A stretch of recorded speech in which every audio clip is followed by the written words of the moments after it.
Oh, we're live. This is where, Kate, in your minds, you have to use your imagination today. Carol, just move with me. There's this great song playing that's getting us pumped up for a Friday morning, but we can't actually play a song because half the time there's Just there's black song out. rights, and then Facebook would mute our video. So we're just gonna pretend Yeah, we got this kicking song going, and then we'll wait for people to get their coffees and join us. perfect. Do you have a favorite go-to song that like pumps you up? I like I've Got a Feeling by Black Eyed Peas. Ooh. I really like Foster the People, even though like Pumped Up Kicks is actually quite a disturbing message, but I sure like the beat to it, right? Sometimes songs are like you can love a song. Like I've got a few where you just love it and then you look up the lyrics and you're like, ooh. Yeah, I didn't realize it all because I am the queen of misheard lyrics. So I'm going to share. For the longest time, I had great empathy for Fleetwood Mac, Stevie Nicks singing about the one-winged dove. I thought this was a great song of inspiration because I thought, what a song! I thought, how deep Yeah. about this bird that can fly with one wing, exhibiting peace. So I was very surprised when, and it took till I got married when my husband says to me, Carol, it's white-winged dove. I said, well, what's so special about that? Well, you just took the inspiration out of my song. Yeah. I know, because I just always visualized, I thought it was a song about perseverance and dedication, but it's like, oh, so there you go. So I'm the queen of misheard lyrics. I sing along the way I feel. So. Oh, I love that. I think we all have a song where we've misread. I think probably the most famous is like Hold Me Close, Tony Danza. Tiny Dancer, right? There's so many. But anyway, if you have a misread song lyric or a misheard song lyric that you enjoy, post it in the comments for a laugh for today. Welcome to Virtual Coffee Club, friends. It's Fun Friday, my favorite day of the week because, well, I mean, who doesn't love Friday? But Fun Fridays become the best because we bring in a guest to hang out and have fun with us. So say good morning in the comments as you join us today. And please welcome my friend, Carol MacMillan. Carol, thanks for hanging out. Oh, thanks for asking me to hang out. It's a great way to start my Friday. You always make me laugh. I mean, right from the beginning, one-winged doves. And we always have so much fun. So I'm glad that we can connect today. And you look so like, I don't know, anybody who knows Carol, when you see her, you like, man, she just always looks so healthy. Not all the time, but thank you. Good morning, Kathy. Kathy's with us. Hey, Kathy. Joan's here. Hi, Joan. Hi. So we are in the midst of a kindness revolution that we created in thought. Like I've chatted with lots of friends. My friend Jacqueline kind of helped me start to put it together. And we were like, the last 3 months of 2020, how can we end this year feeling more like better than we were talking about this week? You know, if 2020 was candy, it'd be called shittles.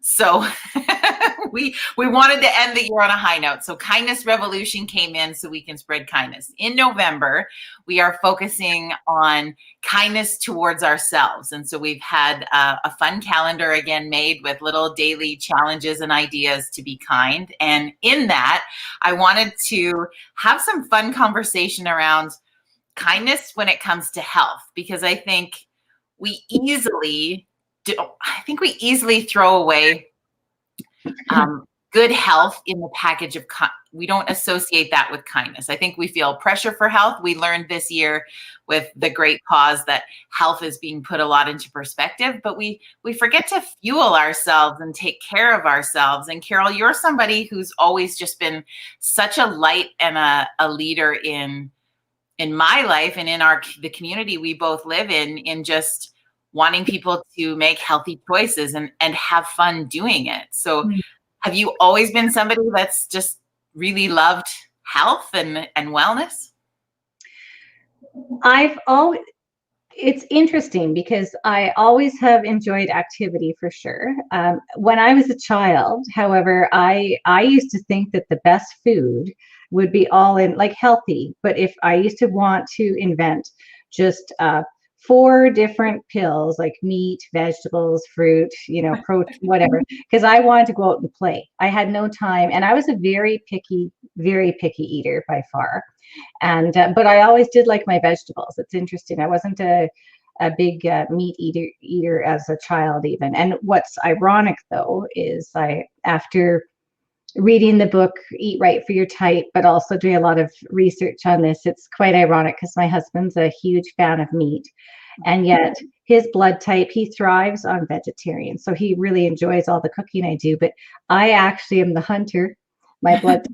So I actually, and I do feel weak if I don't get some red meat every now and again, for sure. So, but I think the biggest, when people ask me this, my biggest thing is, especially I'm a huge advocate of organic. And I think it's worth paying a little bit extra, because how, when people ask me like, oh, Carol, why do you eat organically?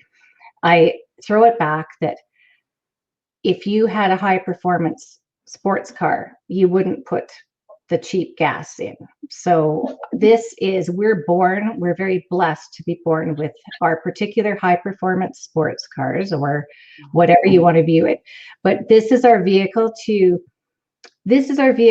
in this current space that holds our spirit right now. And I think it's very important for us to honor what's best. And also, what I think about too, I kind of tell myself, would you feed this to a baby?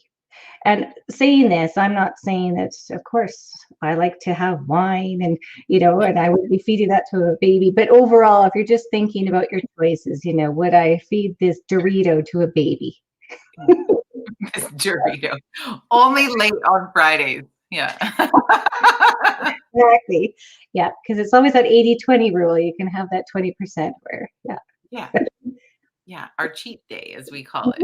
Exactly. Well, and I think that when it comes to the perspective of us really introspectively learning how to be more kind to ourselves in this month of November, it's, in that kindness, like if you're giving yourself the best of something, or taking care of yourself, or, taking time to prepare meals that that you're really going to enjoy with your favorite things, like just the same way you would make an incredible meal to, say, impress someone in your life, or for a date, or for your significant other, or whatever that looks like, why not make something like that for yourself and gift that beautifulness back to yourself? It's a really easy thing to do when you think about it, but I don't know if we do.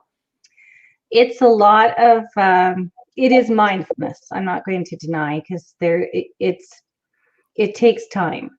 But what I appreciate is the beauty of all the different colors. And I know I can be a little bit hokey this way, but even as I chop, I do think about where this came from, and the fact that there's a farmer out there who's benefiting from, me purchasing this, and especially as far as animals go, because ethically speaking, like, I just love animals, and I'm not really for the animal industry, but so it is. And this might sound woo, but I do kind of do a blessing, because I'm very grateful, because that animal gave the ultimate sacrifice in order to nourish myself and my family. And I've done this since even when my children were little, because it's very important to acknowledge that there was a spirit and a life in there, and now we're nourished by that. Yeah. When I always love the way you bring mindfulness into everything. And there's even study and research behind the power of living in gratitude, right? So if you're preparing that meal with that state and mind of gratitude, which, to some can sound really crazy also, but I mean, gosh, living in that sort of positive energy is only going to make that better. And then it's kind of like, I don't know, magical spice for your meal. It's like, sprinkle it with gratitude. We could make that. I could make this really cheesy. I'm good at that. But it's just, it's an interesting perspective and an interesting way to look at something and try it. And why not? What do you like? What do we have to lose in that, right? Yeah. And you've asked me before about greens. I mean, there's lots of ways to get greens in your food. No, you try to force them down me all the time. There's a lot of interesting ways to get your greens in. Yeah. Mhm. Hide them in smoothies. Like you're like, if I ever think like I need to make a smoothie today, what would I put in it? You're the first person I would call. Or if I was on a smoothie ingredient guessing game show, you are who I would call. Yeah. Well, smoothies are a great way to get different vegetables in you. Like, for example, there's quite a pleasant, savory one. Well, actually, it's even kind of sweet because it's got frozen mango, orange pepper. There's the surprise ingredient there, carrot, and lime. And it's very refreshing. And you've got that little zip, but you don't know that you're having the orange pepper. And there's benefits to orange. I've never even heard of orange pepper. You've never heard of an orange pepper? No. The Oh, it's vegetable? orange. Oh, I'm thinking pepper, the spice. My hair is getting the best of us on this Friday. I'm thinking, like, I've never heard of orange. I'm like, why are you looking at me like I'm so crazy? What do you mean? You have all these crazy spices because you're like the queen of finding incredible spices that do magical things. I just envisioned orange pepper. I was going to tease you, but we'll have to have another chat. Vegetables 101. Apparently, we got to go really back to the basics on this one because I'm just learning vegetables. You're so sweet. Yeah, but it's a very vibrant color. Like, yeah. Yeah, Mhm. it sure is. Now that I know what we're talking about. Oh my gosh, I have not had enough coffee this morning, so there we go. Can I have tea? You can drink whatever you want during Virtual Coffee Club. Darlene says, good morning. So nice to see you. Cheryl's with us. Hi, Cheryl. Jim, greetings from Buffalo, New York. Mom's here. Oh, nice. Things all here. Now, you've been, the fun fact about you that people may or may not know, and some won't if they've never met you before, Carol, but you've been doing training, like yoga training, to get, like, I don't know, you become a guru of yoga. I don't know the terminology. I don't even know what an orange pepper is, but how has that experience been for you? It's wonderful. I'm working towards my 500-hour yoga teacher training. I've already have my 200-hour as well as some other adjunct things. But as a matter of fact, this whole weekend, I'm at a restorative yoga teacher training as well as yoga nidra. So I'm really excited about that because yoga nidra is the yogic sleep. So to be able to gain skills and talk about gurus, because two of my gurus, Natalie Carrington and Michelle Mandanegan, are instructing it, and I'll put a shout out to my other guru, Helen Makuska, who has offered such wonderful trainings, and a lot about on the deeper philosophical side of things as well. But I took the attitude during COVID. I thought, because of course with me being on council, it's very focused on that. And I took the attitude that, you know what, I need to utilize my brain to enhance where I really feel at my home. And my home is definitely where I feel helping people to learn about that whole mind, body, and spirit connection, especially the focus of the pranayama, the breath, because that is integral. And it helps with the mindfulness, but with your life. And you know what, during these stressful times, the fact to be able to take a moment and really breathe is a beautiful gift. So yeah, thanks for acknowledging that. It's a lot of work. It's very intensive, and ironically, the weekends are always the weekend before council. So the days are long, like they're 8 a.m. to 6 p.m. and tonight it's 5 till 10, and and then of course counsel. So I always have to do a lot of prep prior, and then just focus. Yeah. Yeah. That's amazing. That takes a lot of, like, I don't know if I would, commitment maybe is the word, and dedication, but like if you think about it, 500 hours, like that's insane. It's really cool. Thanks. It's a lot of discipline, as well as even the fact that for the bulk of your training, even you are in a seated cross-legged position, right? That's where the mind. Yeah, I feel good. My knees are not locked. Yeah, I am not aging. Yeah, Exactly. I get that. What, I guess, in also in bringing back kindness to ourselves, and thinking of that training that you're doing, like the power of breath. Do you have a suggest, like, where does somebody learn how to, or experience what that looks like, or is it a really simple task? Do we overthink how to breathe? I don't know. I think a very good grounding tool is when you capture yourself kind of feeling wound up, or that feeling of, oh, I haven't taken a breath. Just say, here is now. It brings you to the moment. I'm a firm believer that a lot of our stress is we fret about what we didn't do or what we should have done. There's no should haves, could haves, it's done, right? And then we also fret about what the future that hasn't even happened. We can expend a lot of energy thinking about things that end up not even coming to fruition. So I find that just here is now. And also, if people want kind of a tangible type breathing, is to think of it in three parts. And it's quite a technical technique, but it gets the mind out of it. So if you think about, you breathe in, you place your hand on your belly, and then you breathe into your chest and then to the upper and hold it. And then you breathe out through the belly first, and then the middle and the upper, because then you've got equal air exchange. A lot of times people are told, oh yeah, breathe in through the belly and then release from the chest first. But no, it's in through the belly, in through the center, in through the upper, and then release out through the belly, middle, center. So even if you don't get it right, what happens is our monkey mind gets out of the equation, because now we're thinking, okay, 3-part breathing. Instead, you can't be thinking, oh, I got to do the laundry.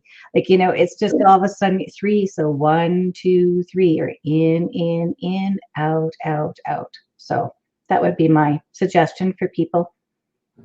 Well, I think a lot of the feedback, we talked a little bit yesterday in Coffee Club about, we were throwing back to things that we've missed in life because of COVID, and then we countered it with, but here's what I'm really like. Here's something that I've tried and I'm doing. There was something I like that's happened from COVID. And a lot of the responses yesterday were people enjoyed the opportunity to slow down. Even people who, like myself, normally have a really raging schedule where you're just traveling and everywhere all the time, and having this opportunity to slow that pace.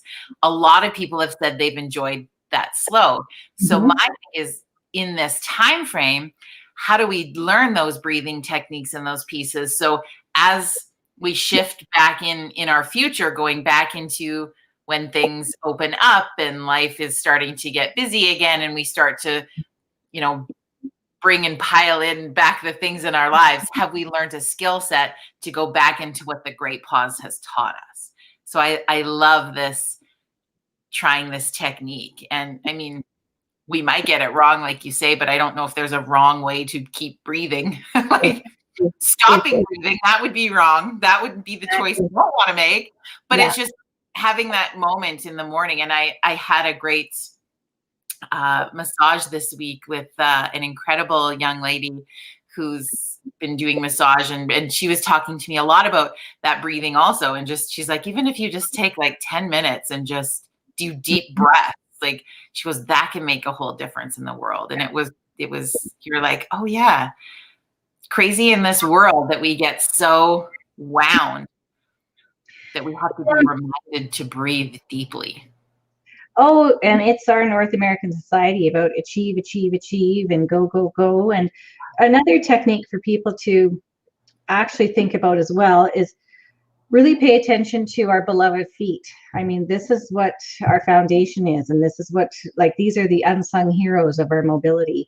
But really pay attention about the four corners of your feet actually being placed down evenly, and that the toes aren't curled and there's no pressure, and really press into the earth. Because even when you're sitting and you do that, you feel this connection, you automatically, your spine rises, it lifts.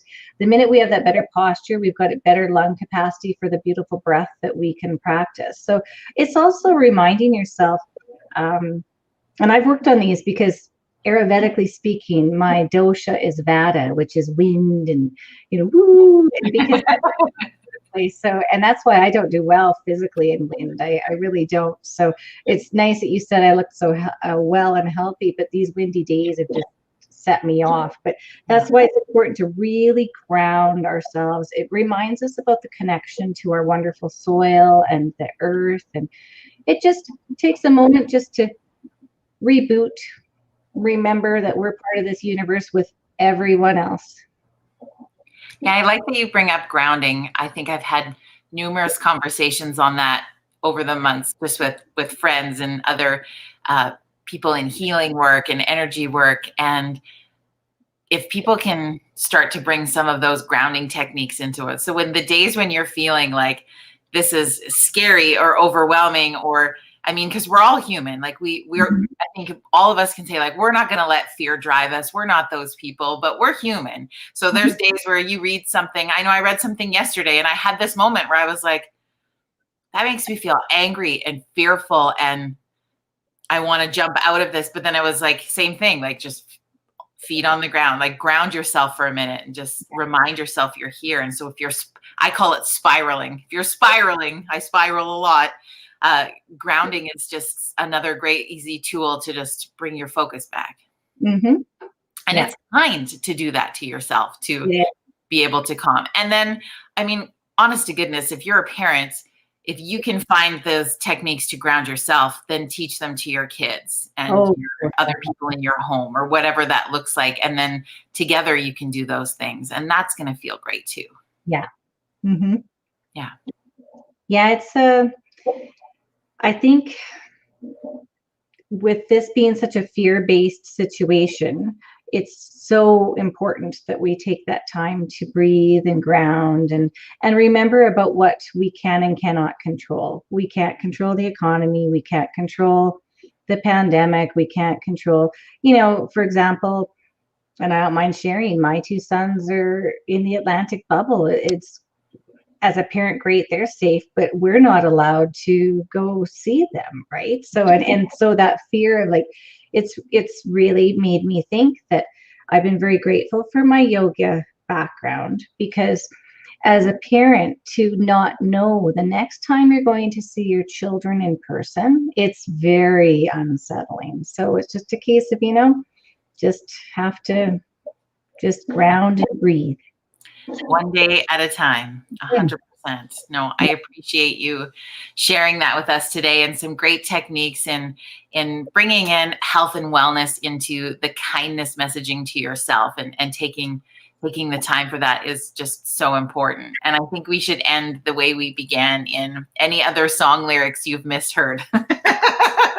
I had my moment in the middle where I didn't know what an orange pepper was. So, there's so many I would be able to tell you, but on that note, if anyone ever has any questions, just feel free to reach out to me. I'm very approachable, and I love this thing, and I love helping people. So, but and I'll let you know the next song I come across. It will be anything that happens on the radio. I'll guarantee you, I'll have a word mixed up somewhere. Yeah, I'm sure there's so many if we start to think about it. Like, I was trying to think of, I laughed about one the other day, but yeah, just another way to make yourself laugh. Darlene shares that she has some posture challenges, so she's working on using suggestions from her, is that yoga line? Yeah, I love that. So Liz says thank you. And feel free to, if you have, a question for Carol or something, post it into the comments and she'll see those and she can respond and let you know. And maybe we'll have you on. We'll have to have you on regularly to keep us grounded. We'll do maybe we'll do a fun Friday where we just do some breathing techniques together and just try it. Be totally honored. And the invitation's open. I mean it. I will make room in my schedule to accommodate that. And on that note, I'm going to be, right after we're done here, I'm dashing out to the library to be in the room by myself with Zoom, but teaching chair yoga. So nice. Well, people can log on to the High River Library and see some chair yoga today. That's fun. Well, I appreciate your time, Carol, as always. Thank you for connecting with us and reminding us these great ways that we can be even more kind to ourselves. Well, thank you. And I really appreciate what you do with the Virtual Coffee Club for our community. All right. Thanks, friend. Bye, everybody. Have a great day. And we'll see you back here tomorrow morning at 9 a.m. Mountain Standard Time.